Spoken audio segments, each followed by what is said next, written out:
সালেহা আপনি লিখেছেন গর্ভাবস্থায় চেয়ারে বসে নামাজ আদায় করা যাবে কিনা।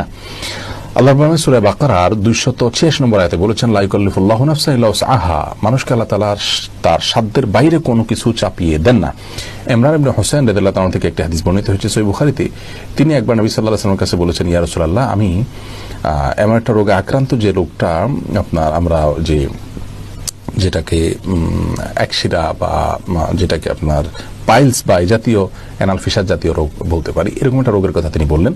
তখন নবী করিম সাল্লাল্লাহু আলাইহি সাল্লাম তাকে বললেন, তিনি বললেন যে অবস্থা আমার সালাত পড়তে কষ্ট হয়। তখন তিনি বলেছেন, তুমি দাঁড়িয়ে সালাত আদায় করো যদি পারো, আর যদি না পারো তাহলে বসে পড়বে, আর না হলে তুমি কাত হয়ে বা শুয়ে পড়বে। তো এই হাদিস থেকে আমরা স্পষ্ট জানতে পারি অসুস্থতাজনিত কারণে যদি কেউ সালাত যথাযথভাবে সঠিকভাবে দাঁড়িয়ে যথানিয়মে পড়তে না পারেন, তাহলে তিনি যেভাবে পারেন সেভাবে আদায় করবেন। গর্ভাবস্থায় অনেক মেয়েরা খুব বেশি দুর্বল হয়ে পড়েন, শরীর ভার হয়ে পড়ে। এই অবস্থায় রুকু সিজদা উঠা বসা করাটা বিশেষ করে লাস্ট স্টেজে এসে অনেক সময় কঠিন হয়ে যায় এবং শরীরের যে ভারসাম্য আছে ধরে রাখতে পারেন না এবং পড়ে গিয়ে ক্ষতিগ্রস্ত হওয়া এবং গর্ভস্থ সন্তান ক্ষতিগ্রস্ত হওয়ার আশঙ্কা থাকে। এরকম যদি অসুস্থ কোনো মা থাকেন এবং এই পর্যায়ে চলে যায়, তাহলে সেক্ষেত্রে তিনি যদি দাঁড়ানো থেকে চেয়ারে বসতে পারেন, চেয়ার থেকে দাঁড়াতে পারেন, এটুকু পারেন, তাহলে দাঁড়িয়ে সালাত শুরু করবেন। রুকু সিজদার সময় চেয়ারে বসে ইশারা রুকু সিজদা এবং বৈঠক এগুলো সব করবেন।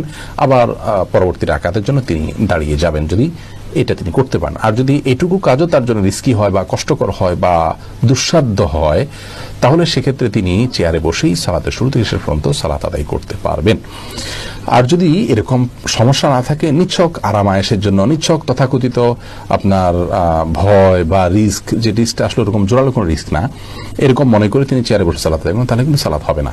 তার অবস্থাটা কতটা আপনার নিরুপায়ের অবস্থা সেটা আগে বের করতে হবে। যদি তিনি সত্যি নিরুপায় হন এবং রিস্কটা প্রবল থাকে উঠা বসা করে সালাত যথাযথভাবে করতে গেলে, তাহলে সেক্ষেত্রে অবশ্যই তার জন্য বসে সালাত আদায় করার সুযোগ আছে চেয়ারে।